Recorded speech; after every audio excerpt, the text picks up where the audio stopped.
Now let's take a look at an overview of tonight's workshop. Let me share my screen.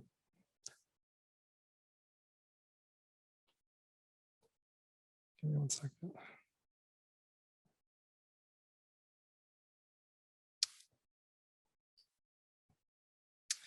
So first, we're going to start out with some general announcements.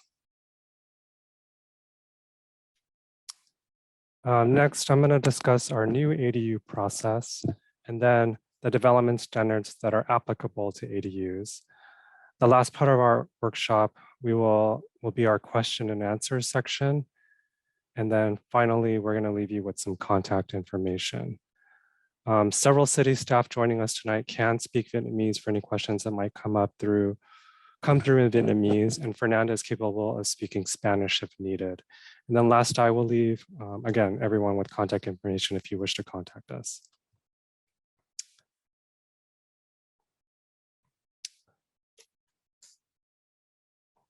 So just a few announcements.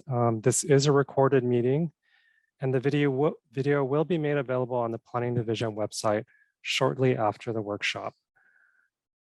Everyone's microphone has been turned off for the workshop. For questions, we ask that you type them into the chat box and we will answer them after the presentation. So if you don't know how to access the chat box, it should be at the bottom of your screen. It's a box marked Q&A. So let's first just talk about the ADU process. First, who needs to review an ADU? 3 city divisions need to review an ADU: planning, engineering, and building.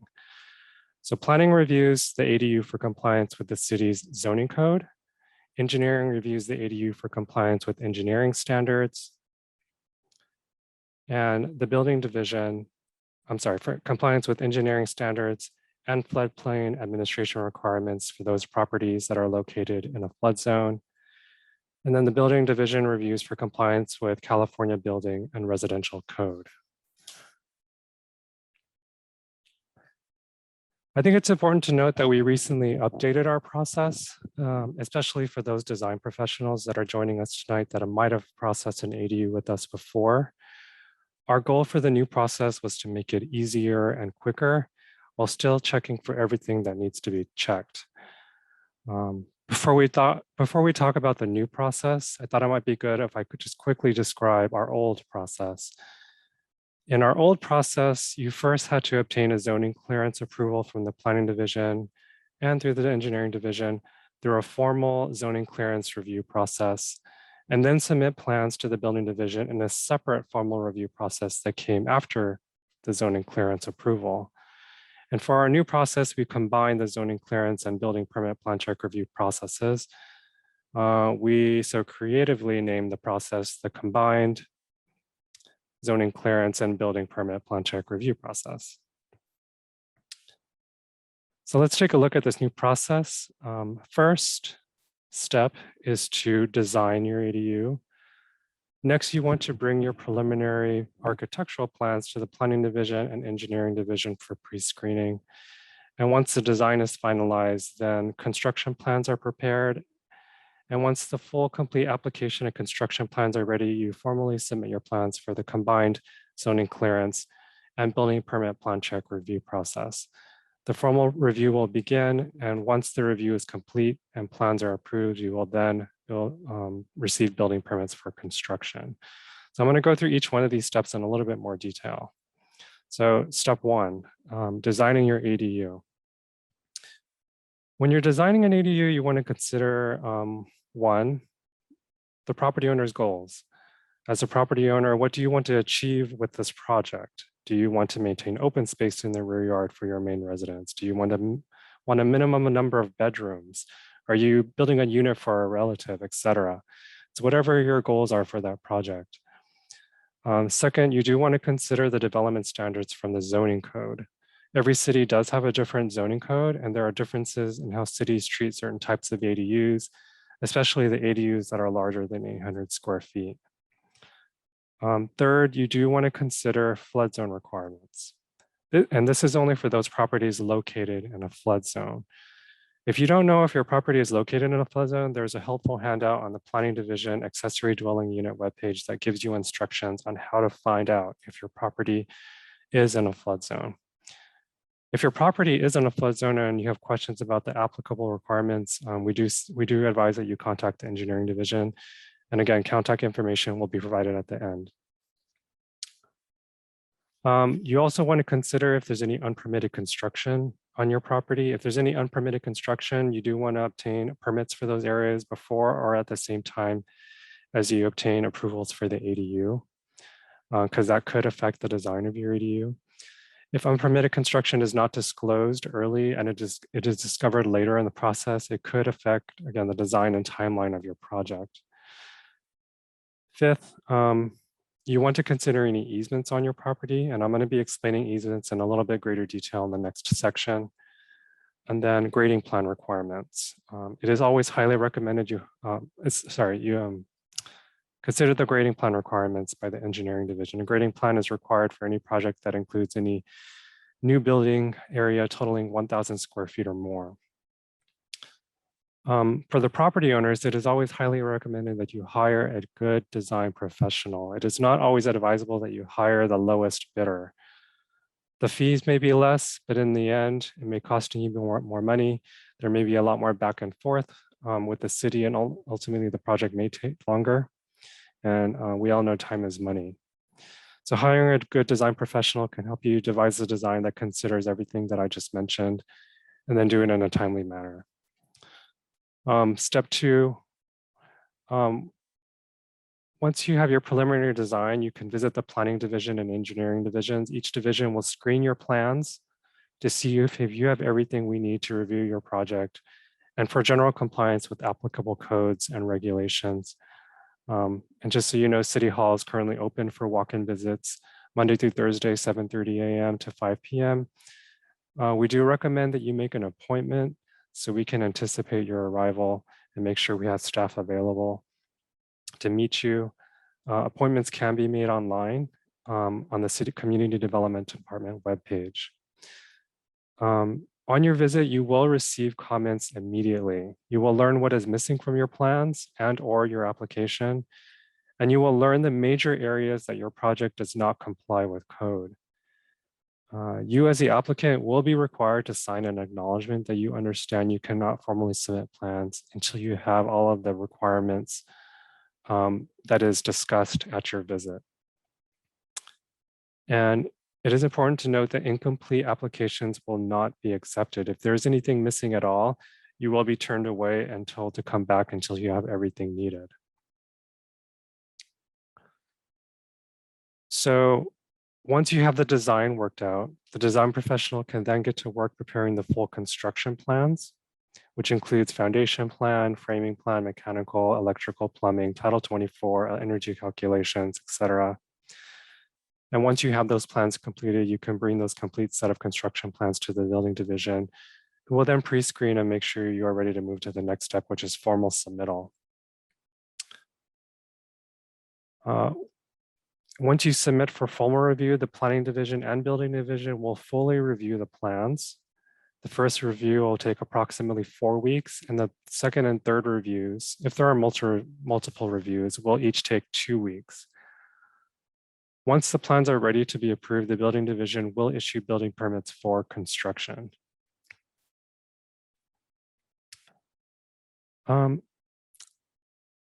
So during the formal review, if there are any inaccuracies or issues discovered during the formal review, it is going to be the responsibility of the owner and the architect to fix the problem. If the problem is, if there are difficulties in resolving the issue, the ADU will be denied, or the owner has the right to waive the 60-day review and we can continue on in the review process. So after the permits are issued, step 5, you can begin construction, and you will get an inspection card that identifies the different phases that you must call an inspector out for inspections. And each inspection must occur within 6 months from the last inspection. After construction passes all inspections, the building will review will receive final approval, and the ADU will be ready to occupy at that point. So there are fees associated with the processing of your ADU application. You will need to pay a processing fee for the zoning clearance and fees for building permit, plan check, and inspections.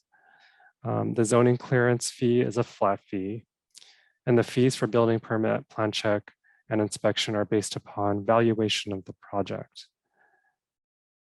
You will also need to pay school district fees and Midway City sanitary district fees, and those are paid prior to the issuance of the building permit. And we advise that you directly contact the school district and Midway City sanitary districts for their applicable fees, because those may change from time to time. In addition, you are required to pay a park fee. And I'm going to focus on the park fee for just a moment, because many property owners are often surprised by this fee. So first, the park fee only applies if your ADU is larger than 750 square feet. For ADUs, you will be charged a portion of the total $13,760 fee, and it's up to a maximum of $4,000.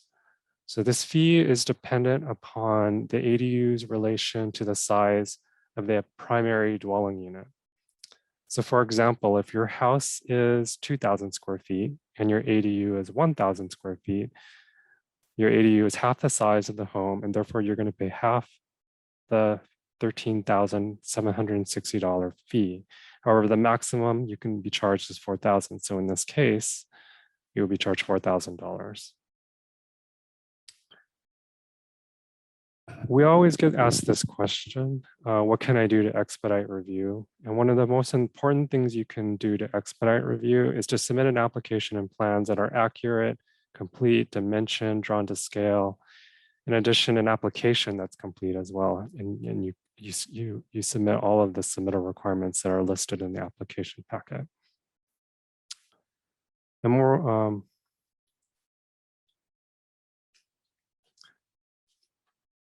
in addition, it is important that property owners and design professionals do their due diligence prior to submitting plans for review.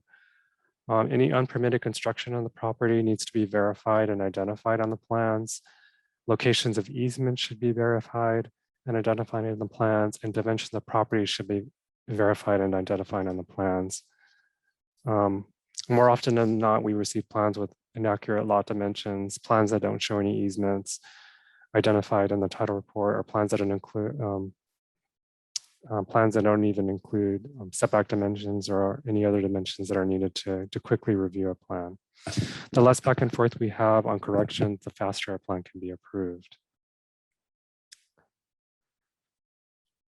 So moving on to the next section, we're going to talk about ADU development standards that apply to ADUs.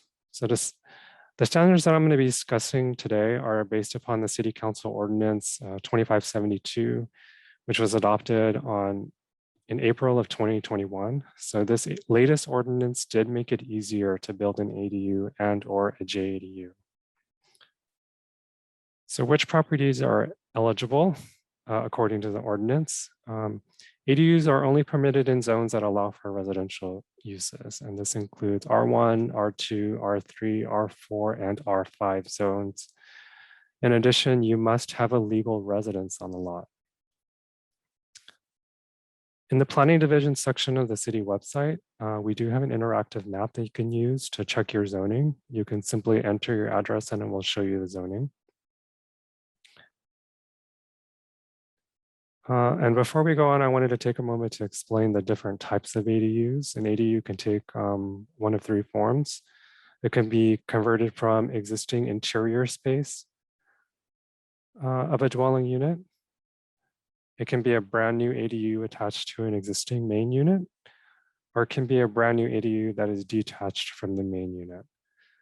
A junior accessory dwelling unit or a JDU is constructed within an existing or proposed single-family residence. It sounds similar to a converted ADU, but there are different regulations applicable to a JDU.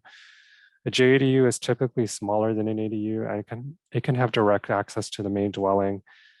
And bathroom facilities may be shared with the main dwelling unit. When you propose a JDU, the owner must also live on the property. So I'm going to first talk about ADUs, and then at the end, I'm going to talk a little bit more about JDUs. So on a lot developed with a single family residence, you are allowed to build one JDU and one ADU that is attached, detached, or converted. On a lot developed with a multiple family residence, you are allowed to build a number of converted ADUs equal to 25% the number of existing units on the lot. It is important to note that you can only convert existing non-habitable space in a multifamily unit, such as a garage. To do the math, you take the number of existing units and you will divide it by 4. For the example above, you have 4 units. If you divide it by 4, therefore you're allowed 1 converted ADU unit. If your math results in less than 1 unit, you are always permitted to build at least 1 converted unit. If you have a fraction of a whole number, the fraction must be rounded to the next lowest number. So for example, if you have 10 existing units, 10 divided by 4 equals 2.5. You round down to the next lowest number, and therefore only 2 converted ADUs would be allowed in that particular scenario. So in addition to the converted ADU, you would also be allowed to build 2 detached ADUs. ADU setbacks. A setback is a distance a structure must be separated from a property line. And for an ADU, it must be set back 20 feet from the front property line, 4 feet from the rear property line, and then 4 feet from the side property lines.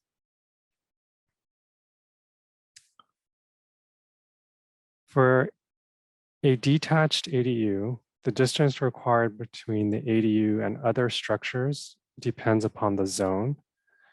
For the R1 zone, the minimum distance is 6 feet. For the R2 through R5 zones, the minimum distance is 10 feet from the dwelling and 6 feet from any accessory structure, such as a detached garage or a detached gazebo.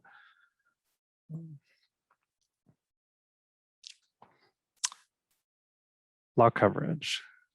For ADUs that exceed 800 square feet, maximum lot coverage does apply.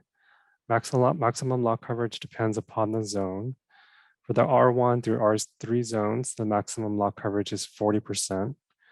For the R4 zone, the maximum is 50%, and the R5 zone, the maximum is 60%. For those that may not know, lot coverage is a relationship between building footprint and the size of the lot. To get lot coverage, you would divide the building footprint by the lot size and then multiply by 100 to give you the lot coverage percentage. So for example, if your building is 1,000 square feet, your building footprint is 1,000 square feet, and your lot is 6,000 square feet, then you take 1,000 divided by 6,000, multiply by 100, and it gives you and it shows you that the building covers 16.67% of the lot.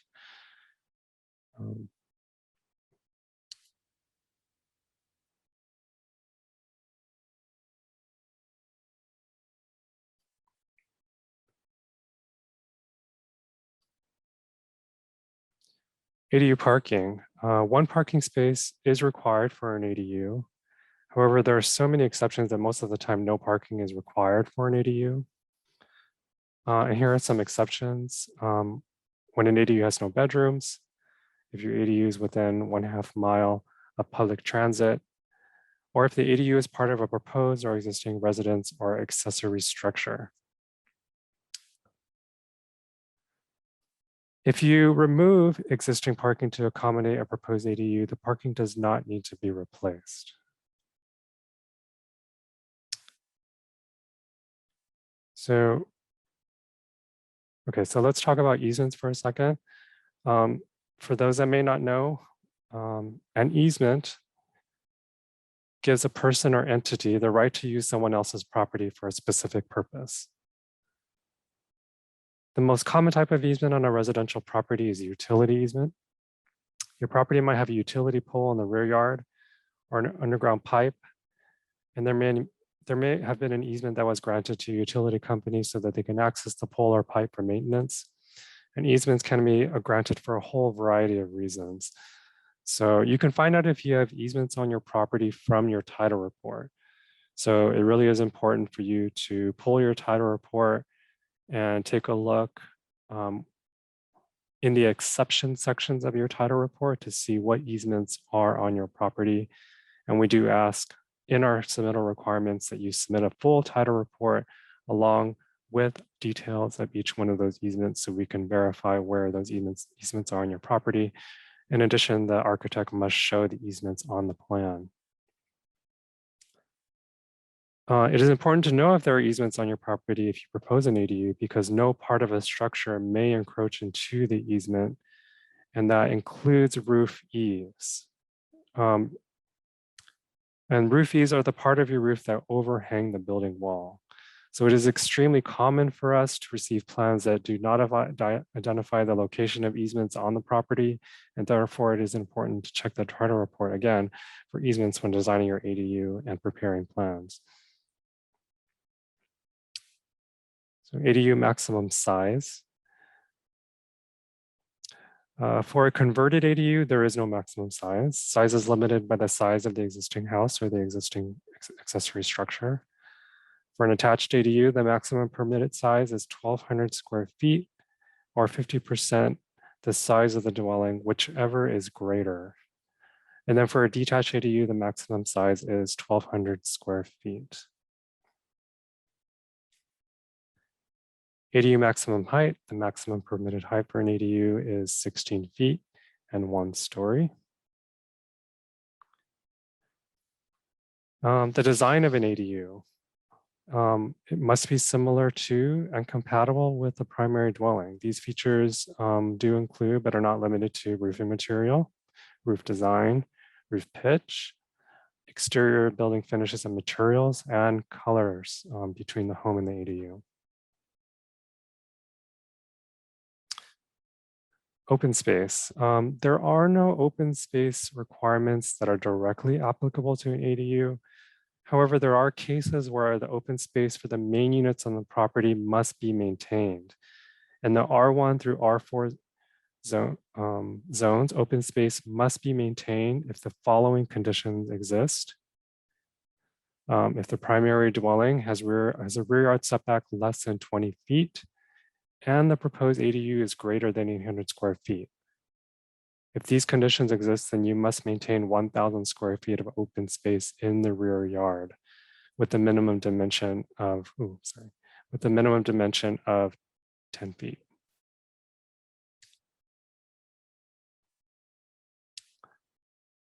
In the R2 through R5 zones, open space must be maintained if the following conditions exist. There is an existing multiple family residence on the lot, and the proposed ADU is greater than 800 square feet.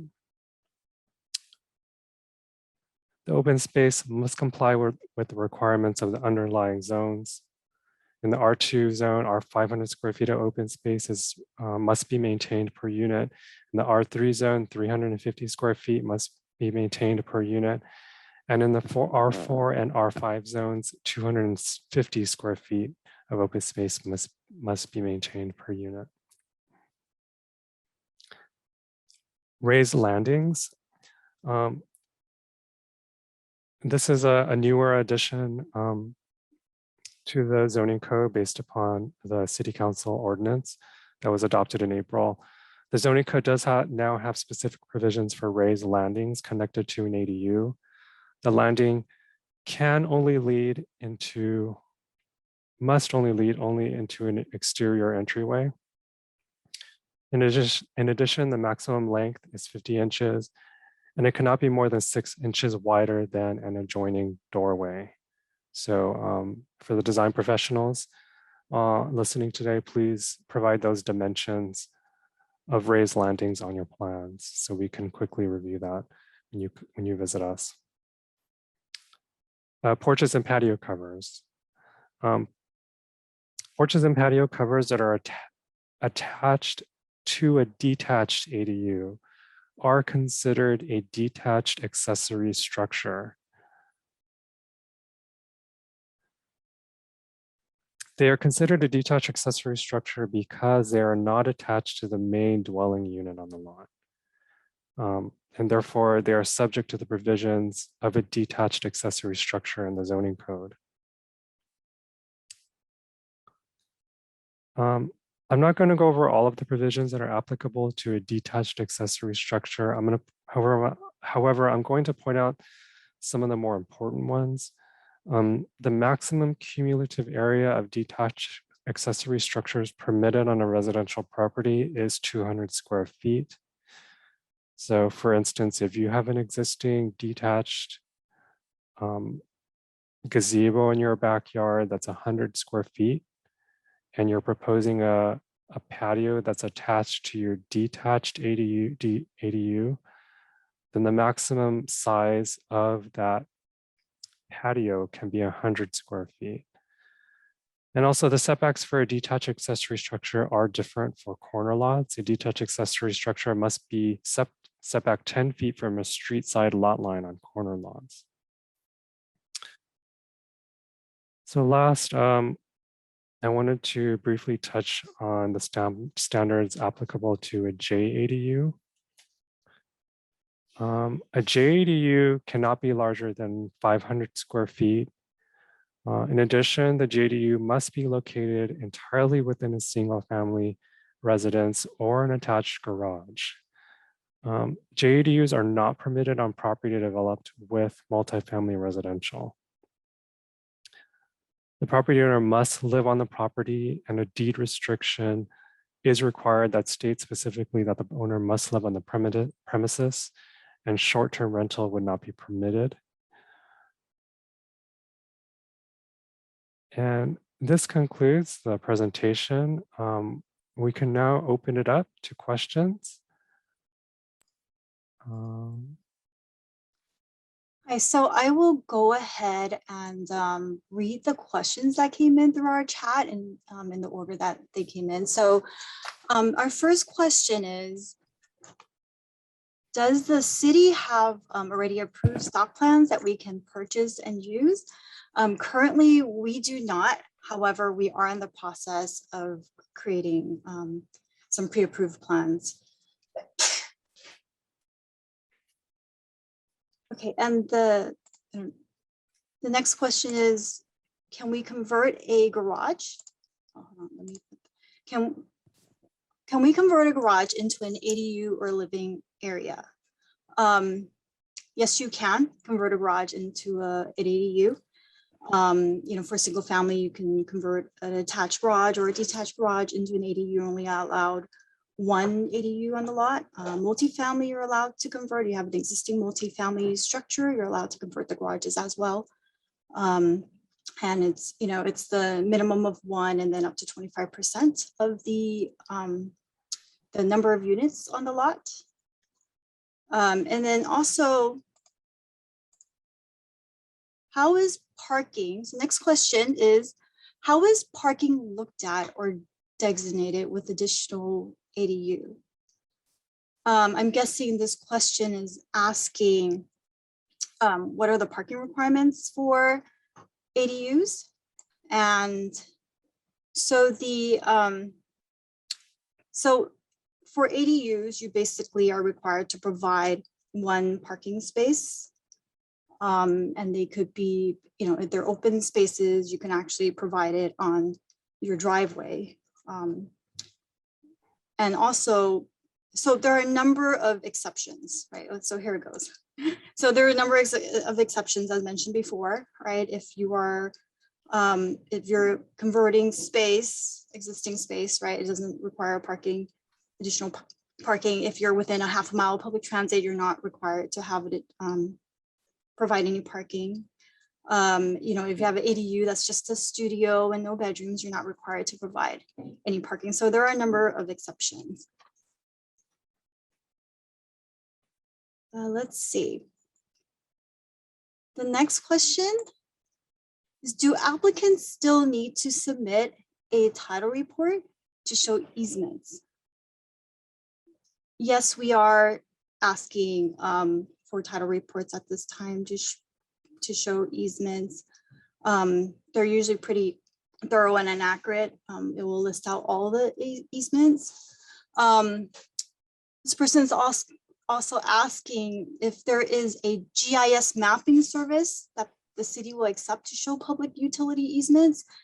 I'm not sure what that mapping service is, but I mean, we could certainly look at it, but I think it needs to be something that's accurate and thorough. So Alice, if I can add to that. Sure. So yes, we are requiring a title report. It is the responsibility of the design professional to obtain a copy of the title report and make sure that those easements that are identified in the title report are identified on the plans, because we will be looking for that. But you also do need to submit the title report with your application when you make your formal submittal, because we will be verifying those easements during the formal review. So yes, you do still need to submit the title report during when you make your formal submittal. And in terms of the GIS layer, we do not have any such layer because again, easements can be for a whole number of variety of reasons. You can have an easement for a utility pole in the same time you can have an easement with your neighbor for parking. You may have granted some right to your neighbor to park on your property or to have access from your property for pedestrian access to access their backyard. There could be a whole number of reasons that an easement might be on a property. So it's not just one simple, it's not just utility easements. There's just a variety and a whole number of reasons that you can have easements on your property.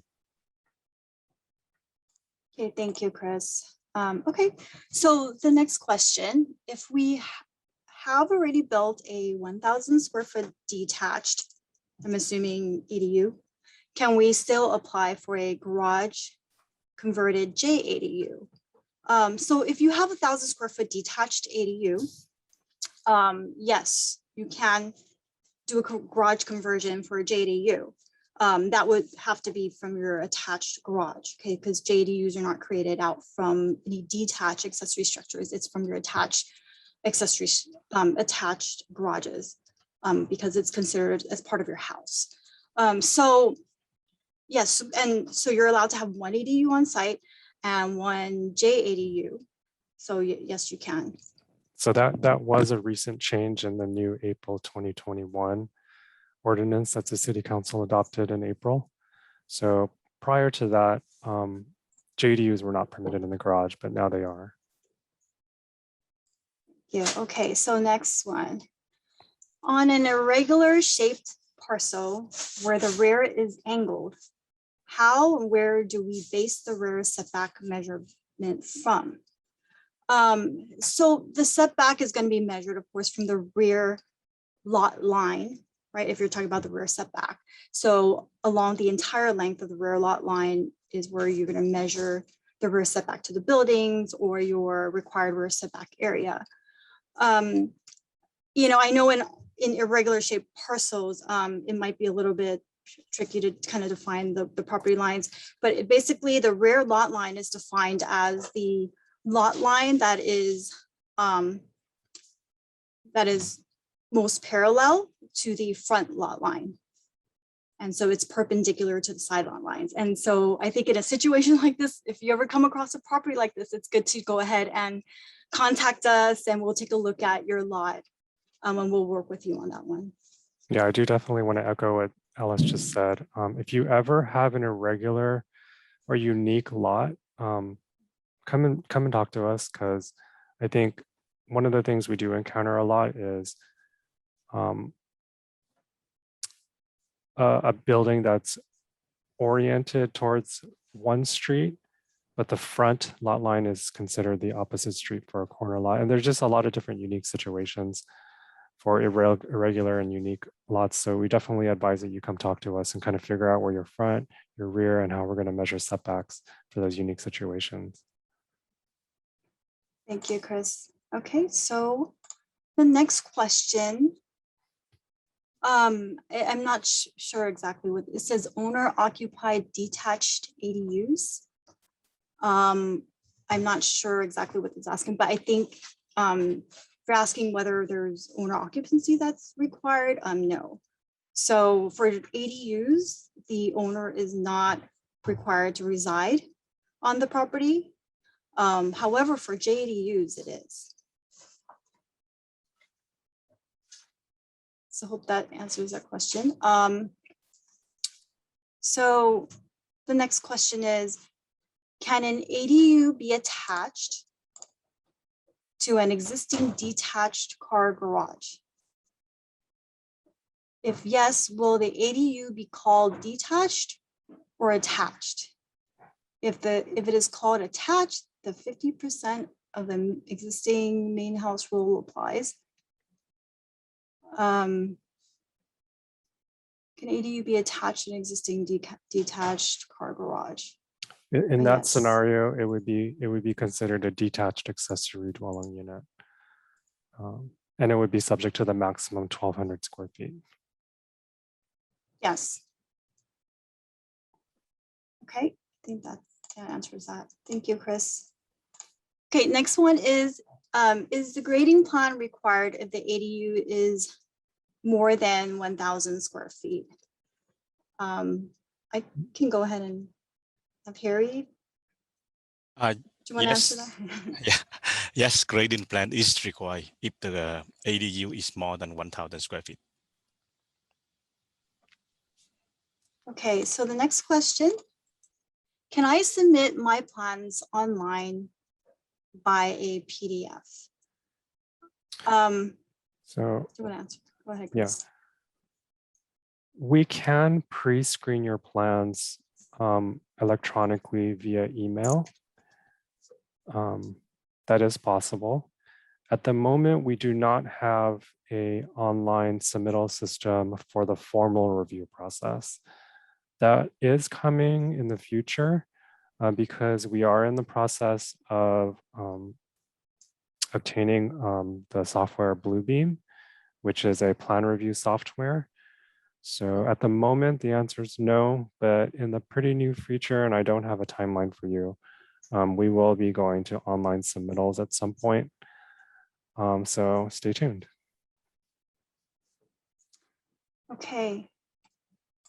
Thank you. All right, the next question is, can prefab homes on trailers be permitted as an ADU? Yes, we do allow prefab homes, manufactured homes to be constructed as JDUs. However, of course, all the standards will still apply, including basically the ADUs needs to be compatible with the design of the primary dwelling. So those requirements will still apply. But yes, we do, we'll consider prefab homes for ADUs. Okay, the next question. Do I need to furnish paper plans as well, or will a PDF be enough? Yeah, at this time, we still are requiring the paper plans. Okay. Yeah, sorry. Go ahead. Yeah, we are requiring paper plans at the moment until we implement our new online submittal plan submittal process. Actually, at the moment, we are requiring submittal of both. So both digital on a flash drive and the paper when you make your formal submittal. So that is a requirement at the moment that you do both. Okay, thank you. Okay, the audio is distorted. Is it difficult to hear me? No. No? Okay. We'll try our best to see. Okay, so the next question is, what are general requirements for wall installations and air ventilation in a ADU?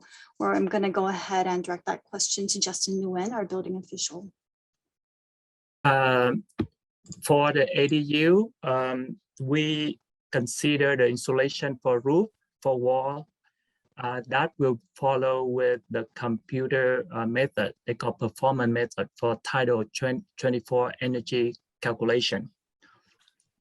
And for the ventilation, because ADU, we consider that is separate new dwelling units. So we will consider the whole house ventilation for on the detached ADU.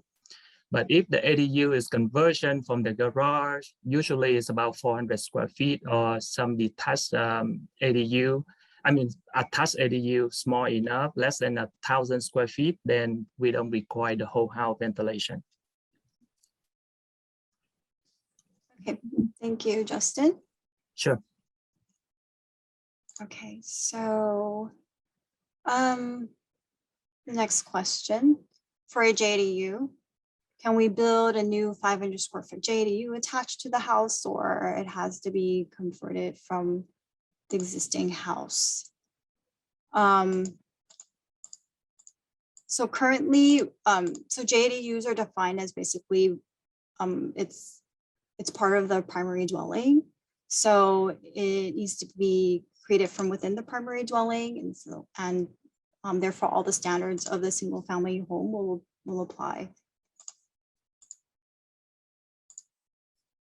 Okay, so the next one. Does an ADU have to have a full kitchen? Does a JDU need a full kitchen, or what about a full bathroom? So a JDU is considered a separate unit, but yes, it doesn't, I'm sorry. Does an ADU have to have a full kitchen? So yes, an ADU does have to have a full kitchen also and a bathroom. And JDU though can have an efficiency kitchen. So it could just have like electric stove with and then counter space for prep areas and refrigerators, etc. JDU, yes, both JDU and ADU should have a full bathroom so that it could function as an independent living unit. Okay, next question is, by any chance in the future, detached ADU can be 2 stories? So I know currently at this time, if you're doing a room additions, it's only single story. If you are converting though, or if it's a brand new single family home, you are actually allowed to do a 2-story ADU. Would we consider 2 stories at this time? I would say, yeah, we can definitely consider it. I'm not sure exactly, what we would require, but yeah, I mean, I think definitely it's something that we may be considering in the future. Okay, so for the next question, can we do 400 square foot room additions to existing 800 square foot ADU to make it a 1,200 square feet? Okay, so if I think the question is asking, can basically you modify your ADU, like if we've approved your ADU and you wanted to go ahead and expand it to make a larger 1,200 square foot ADU.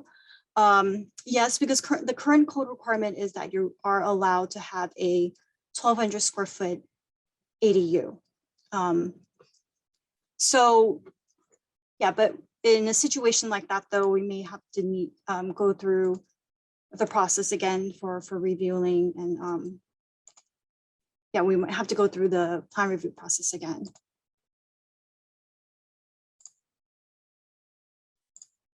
Okay, so the next question is, let me see if I accidentally missed anybody. Is the title report, does it have to be less than 6 months from the date of submittal? Yes, we do want to have a current title report. So currently we do ask for that it be no longer than 6 months from the date of the submittal of the application.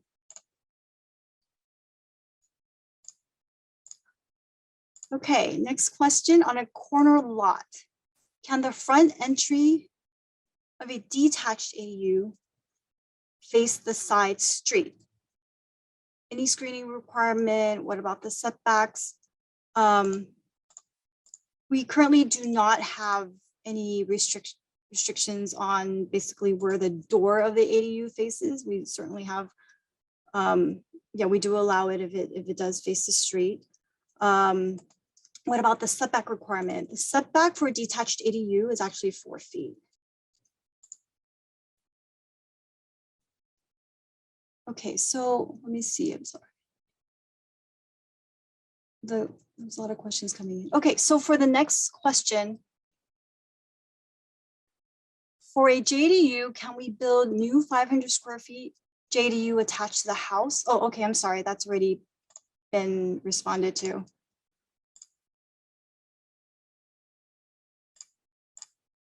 Okay, sorry about that, just one moment. We have like a number of questions that have started to flood in. Okay, so next question, can we build the detached ADU congruently with the junior ADU at the same time?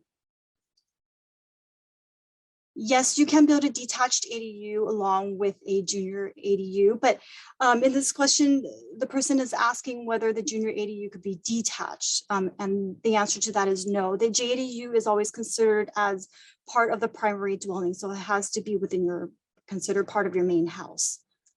But it could be in the garage, so you can convert it from the garage.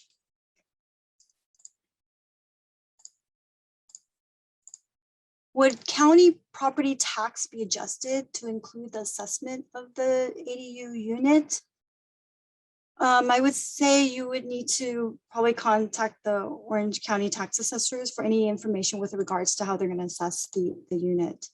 The answer to that is yes, though there will be a change to your tax assessment because you're improving the property, which adds value. But yes, do contact the assessor. Thank you, Alexa. Okay, so the next question, can we build an ADU above an attached 3-car garage and the stair to the ADU is put inside the garage? The owner does not want to put the stair outside. So currently our ADU laws do not allow for an ADU to be on the 2nd story. We don't allow 2nd story ADU. So if you're going to be attaching a new ADU above the garage, that is actually not permitted. So the only, I mean, unless you're converting, if there's already a space above your garage, you are actually allowed to convert that space into an ADU, and we would actually require that the stairwells be placed inside of the structures. Okay, so next question. On our corner lot, can we apply for a second driveway approach for the ADU? Yes, you can. That was one of the updates that we made to our code, that if you are on a corner lot and you have an ADU on site, you are allowed to have a second driveway. It has to be on the other side of the street. So you would have one driveway on each side, on each street. Next question, can I convert partial of my detached ADU to junior ADU? So junior ADUs are not permitted in detached structures. They actually have to be created from a part of your primary dwelling. So the answer to that is no. Can I detach ADU area of an L-shape? Oh, can a detached ADU area consist of L? I think perhaps the question is, can I have an L-shaped ADU?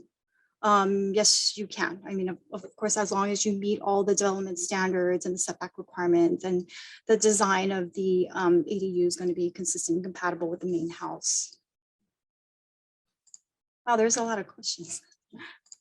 Okay, so the next question is, are solar panels required on a 748 square foot detached ADU? And I am going to let Justin Nguyen answer that.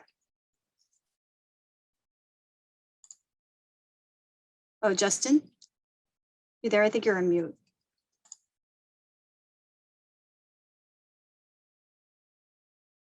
Justin? Okay, well, Anyways. Hello? Oh, Hello, you yes. hear me? Yes, now we can hear you. Thank you. Yes, the ADU, regardless of the size, it will require a solar system. However, there's an exception that the solar system can be on top of your ADU, or you can locate it on the existing house. However, let's say if the existing house already have the solar system, the code with the exception allow you to have additional panel on the existing system on the main house to serve the ADU. Okay, thank you, Justin. All right, the next question. Oh, okay, so this is a rephrase of the previous question. Would county property tax be adjusted to include the assessment of the new ADU? I think Alexa earlier answered that. And yes. Yeah. Go ahead. Yeah, Alexa. and anytime you improve your property, certainly substantial improvements like this, there will be an adjustment to your value. The assessor can help you kind of understand that a little bit better than we can, but there will absolutely be an adjustment to your value, which means your property taxes will also increase. Okay, thank you. Okay, the next question is for an ADU conversion from a 400 square foot garage. Can we add a 400 square feet to the garage to make it an 800 square foot ADU? So yes, you can do that.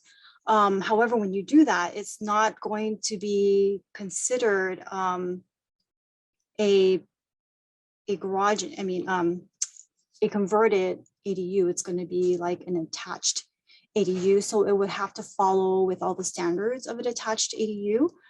So let's say if you happen to have a garage that doesn't meet the 4-foot setback, or it only has like 3 or 2 feet, it would have to be brought into conformance with the development standards. Okay. Next question, we have an existing detached car garage toward the rear yard. Can we remove that car garage to build a detached ADU? Do we need to replace the car garage for the main house? So yes, you are allowed to remove an existing garage and build your detached ADU. We do not require replacement parking.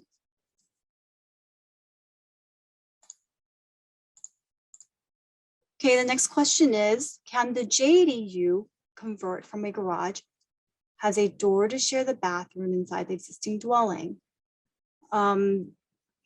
So the answer to that is yes. Actually, a JDU actually it's the only type of ADU that actually can have a door leading to the primary dwelling if the JDU is sharing a restroom with the main dwelling. Okay, so the next question is, how many bedrooms and bathrooms can the ADU have? Okay, how many? I think maximum. There's no limitations on the number of bathrooms. There are, and there's no limitations on the number of bedrooms either.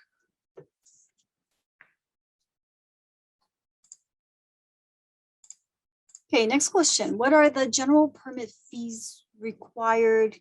Can you give a rough estimate? I don't know if Chris, you might want to chime in on this one, or Justin.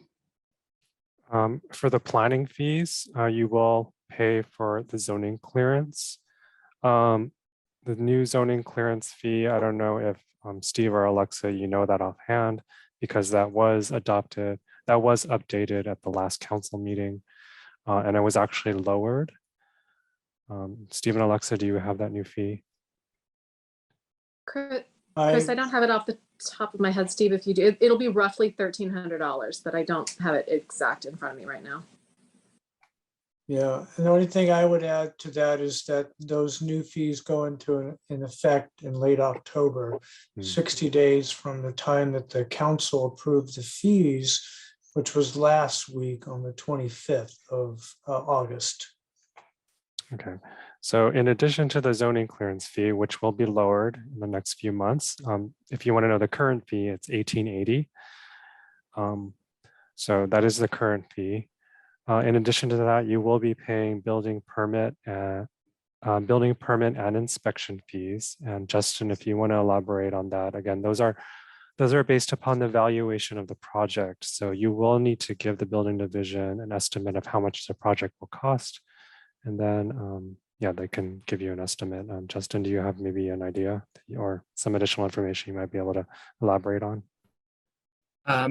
For building permit, we will base on the square footage of the ADU, and also depends on the ADU. You have a lot of lighting feature, or you will have a lot of like outlets.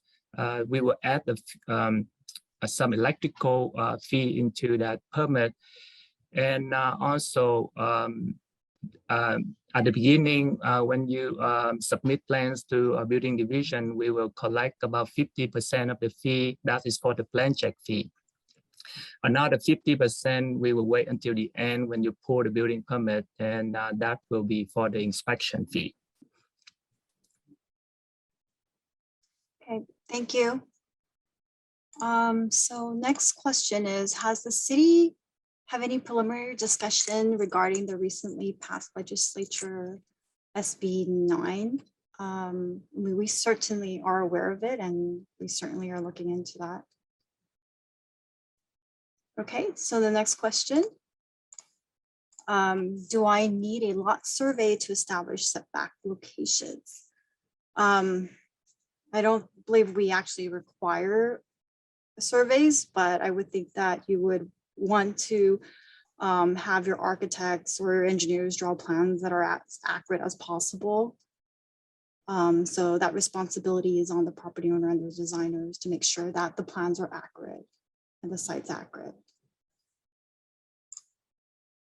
I don't know if Chris, you might have anything to add, or Harry. No, I think you said it right. I mean, we don't require a survey, but I think it is the most accurate way to learn the dimensions of your property and to know where they're located out on your property is to do a survey. So while it's not required, it's a good idea to do it, just so you can make sure that your plans are drawn accurately. Because again, I think we never want to get to the point where you're in the field and you all of a sudden discover your property line is not where you thought it was. Actually, Alice just had a recent situation where that exact situation scenario happened. They didn't build. They thought where they thought the property line was not where the property line was, and they now have a setback issue. So it really is incumbent upon the design professional and the property owner to make sure that the plans submitted are accurate, because this could cost time and money in the long run. Yes, thank you. Chris, Alice, can I add a little bit? Yes, sure, please. Before, let's say you already have the building permit for the ADU. I'm talking about detached ADU. Right now, because in City of Westminster, the lot is not very big, and now we are allowed to have the ADU is bigger and bigger. Now we can have like up to a 1,200 square feet ADU. So, and then the state also allow the ADU very close to the property lines, even like before it's 5 feet, now it's very close to 4 feet. So before you call for foundation inspection, the inspector will require you have the line and grade certificate. Line and grade certificate will come from the surveyor, or from some civil engineer can do that job also. They will certify that your foundation footing form and the pad will match with the approved plan, and also the elevation of the pad will match with the approved plans. So that's very important, because lately we have a few cases that the neighbor may complain that the building is too close to the property line. Then you will have to justify that, oh, the pad now is matching with the approved plan, and the elevation also match with the approved plan, and that's very important. Okay, thank you. Okay, next question is, what size are the solar systems is required on the ADU. So basically, what is the size of the solar system that's required? I don't know, Justin, you might want to. Yes, we already answered that question before, Okay. but we can repeat it. The ADU, regardless the size, I'm talking about detached ADU. Regardless the size, will require the solar system on the roof. However, there's an exception that you can locate the system on the ADU, or you can locate it on the main house. However, if existing house already have the solar system, you have to add more panel into that system to serve the ADU. Okay, thank you, Justin. Okay, so the next question, if the main dwelling is on a zero lot line, has a zero lot line, can a JDU be created from the attached garage? So JDUs are allowed to be created from an attached garage. Now, I mean, I would think that there's probably no easements along that zero lot line, but you might just want to double check just in case. Sometimes these garages that are converted actually do sit on easements. So that's something that you might want to check. Okay, so the next question is park development fee waived if the ADU is less than or equal to 750 square feet, less than or equal to. So park fees are exempt for any ADUs that are less than 750 square feet. So if you have an ADU that's 750 square feet or greater, it will be subject to park fees. Okay, so the next question is, for an average 800 square foot ADU, what's the total fees, inspection, and building permit? I think it's asking maybe for an estimate. I don't know if Justin, you might have that or can answer that. Yeah, the building permit fees is required on the design and the size of the ADU.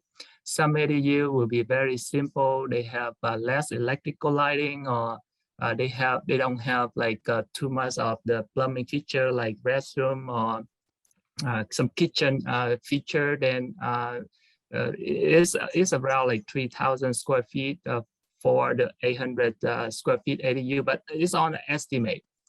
That is like a 50% of the total fee for the plan check and some other state fee. And then at the end, we will collect another 50% of the fee for our inspection. So to answer the question, there's no fixed number on the building permit fees. Depends on the size and depend on the design. Okay, great. All right, thank you. So this one's done. Okay. So next question, is a geological technical report or soils report required when an ADU project requires to have a grading plan? I believe that's yes, but I might have Harry or Justin chime in on that one. Soil report is not required for ADU. Okay, so it's not required. Yeah. Thank you, Harry. Okay, next question. After building a detached ADU, the homeowner wants to reclassify the new structure as a primary residence and the existing house to be called an ADU. Is there an application for this procedure? Yes, we will definitely want to review that. Yeah, I think we'll probably have to do it through like perhaps a zoning clearance review. So yeah, definitely submit a plan to us and we will go ahead and review it, take a look at it, and go from there and determine your the review process and fees from there. You know, Chris, do you have anything to add? No, Tam, if you want to talk to us a little bit more about that, if you want to reach out to us maybe after this workshop, we can talk about that in a little bit more depth, because I think we'd want to know a little bit more about this particular scenario. Yes. Okay, thank you. Okay, can the owner convert the existing 900 square foot dwelling at front to an ADU and build a 2,000 square foot main dwelling in the backyard? I think kind of this goes along with the same question that the previous person had. I think in a situation like this, go ahead and just reach out to us and submit a plan to us, and we'll take a look at it and make sure we're fully understanding what you're proposing. And we'll look into the code requirements and the process and the fees. Okay. So it looks like, is there any other questions? Alice, the last question was a little bit different than Tam's, Okay. because I think Tam's question was asking about two existing structures and then flip-flopping and reclassifying one as the Mhm. other.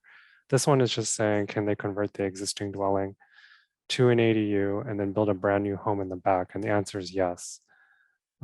You can convert an entirely new existing dwelling into an ADU and then build a brand new home in the back. Yes, that's possible. Great, Chris, thank you. So that concludes all the questions that we have. So thank you very much for attending and all your questions. Definitely, if you guys have any additional questions, have very specific questions unique to your project, yeah, feel free to reach out to us. So our contact information is on the screen for each of the divisions. And yeah, again, please feel free to contact any of us and we'd be happy to answer your questions. And again, that concludes our presentation. And thank you everyone for joining us tonight. Thank you all the city staff that, that joined us tonight. And everyone have a good evening. Thank you.